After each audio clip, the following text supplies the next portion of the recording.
There are some onlookers at the corner of Broadway and Laurel.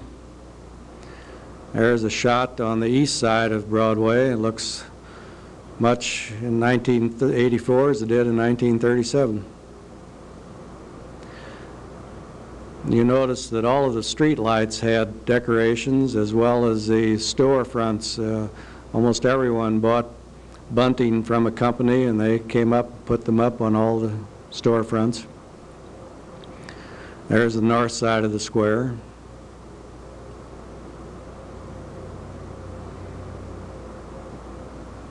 And on around to the west side. That's the old Highland State and Trust Bank. There's the old Moulton Bartley Shoe Factory, now the site of the First National Bank. There's a shot looking east on Broadway. There's a shot on Main Street. And on Sunday, at about 10:15 in the morning, nearly 1,000 people from St. Louis arrived by special train, and they were met at the depot by the Highland City Band and many Highlanders, and marched to the square and then on out to the park. And most of those who came were from Swiss-German singing societies in St. Louis. And here comes part of the parade up Laurel Street. This is taken between 8th and 9th Street, and you can see in the background Joe Willman's sign for his shoe repair shop that he had there. Vance and Ann Hunsteffer lived right in that neighborhood, and on the corner would be the Rosenthal Optometric office. Here's the city band, led and directed by the mayor, Clarence Tabby Stoker. And here are some of the St. Louis Schweitzers walking down the street.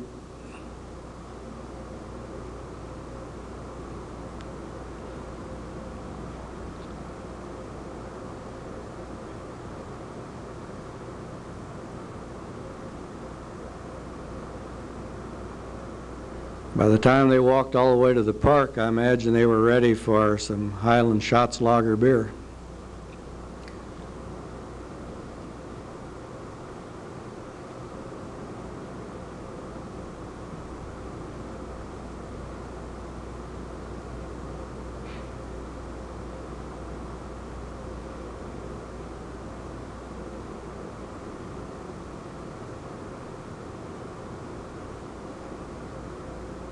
It was hot that August the 15th, 1937.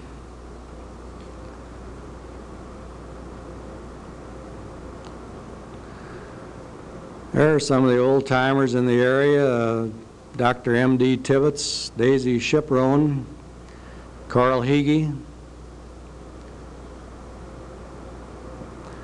Special feature of the parade on Sunday afternoon was a U.S. Mail Service entry brought out by the St. Louis Post Office.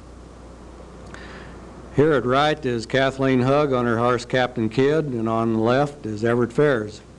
There's Kathleen again. There's the American Legion Color Guard.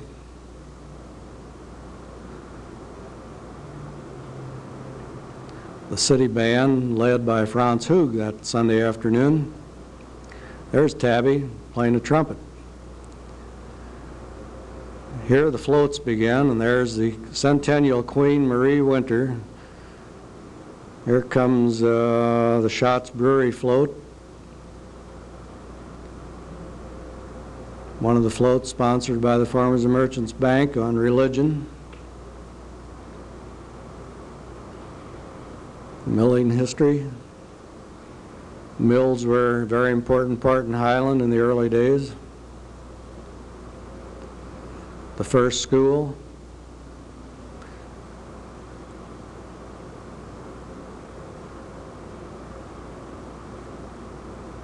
Visiting Drum and Bugle Corps.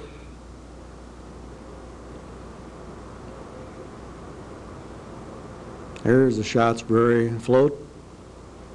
Alvin Schumacher sitting behind the keg of beer. Sharpshooters Society.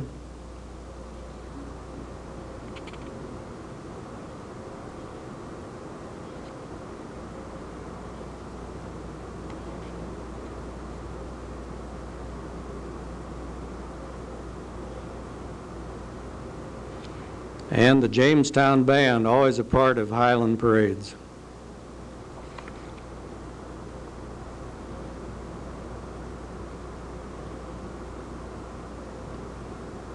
You'll notice that all of the floats were horse-drawn.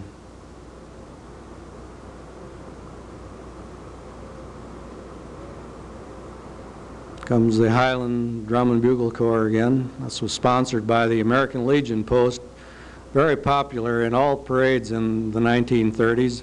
The girls won many awards in state and also in Missouri competition. Whoop, had a little accident there.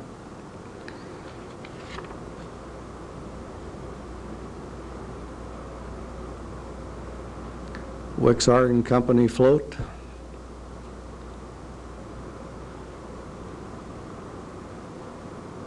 Fulton Bartley showed one of its slippers.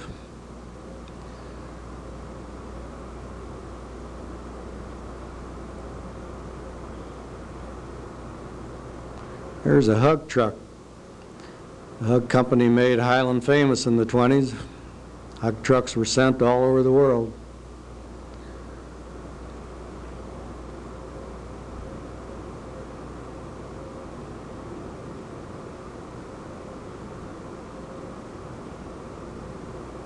Peevely Dairy sent out a float for the parade. Here's one of the very early fire engines that we had in Highland. And that was probably the one that we were using at that time. Here come the postmen from St. Louis.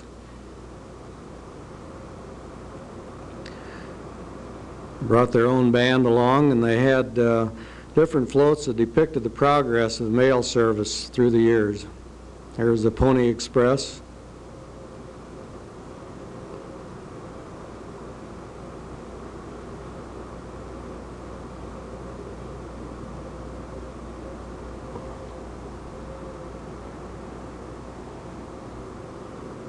That sign said 1880 on the wheelbarrow. U.S. Mail, 1901. 1922, there's Harold Langenwalder carrying that. He's from Highland. And here was an airplane that landed on West Broadway, and the pilot of that plane that landed and took off on Broadway is still living, and he's in Mount Vernon and expected to be back here for the centennial or sesquicentennial in 1987.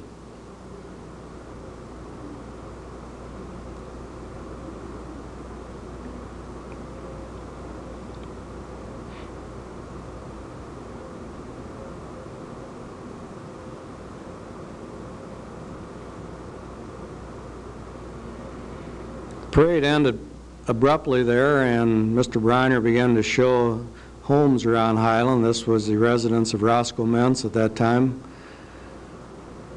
Louis Latzer Memorial Library, which has had an addition since 1937.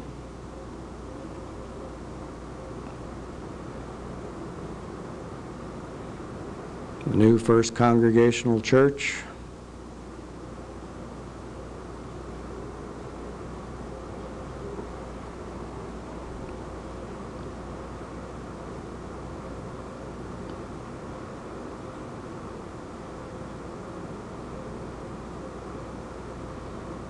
Highland Evangelical Church, which is now the Hope Lutheran Church, with the Evangelical Church moving out to the south end of Highland.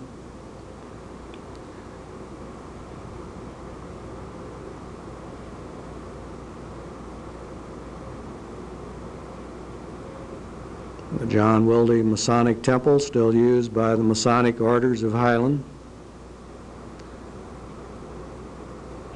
With the end of the parade, Mr. Briner's movies came to an abrupt end. Unfortunately, home movies in 1937 were not advanced enough to permit taking night movies of the pageant, which played to sellout crowds for 3 nights. Neither could he take pictures inside of the very popular Alpine Inn, where visitors congregated nightly. Between the movies and the history of Highland, written by A.P. Spencer, plus the additional books written by Mrs. Jenny Kaiser, the founding of Highland by the Swiss in 1931 has been well documented. The centennial will go down in the memories of Highlanders and visitors as probably the most thoroughly celebrated event ever staged in Highland. Now the city is preparing to celebrate the 150th anniversary of our founding. Times have changed considerably since 1937, but with the cooperation of all the citizens, the sesquicentennial celebration will also become an important millstone in the history of this community.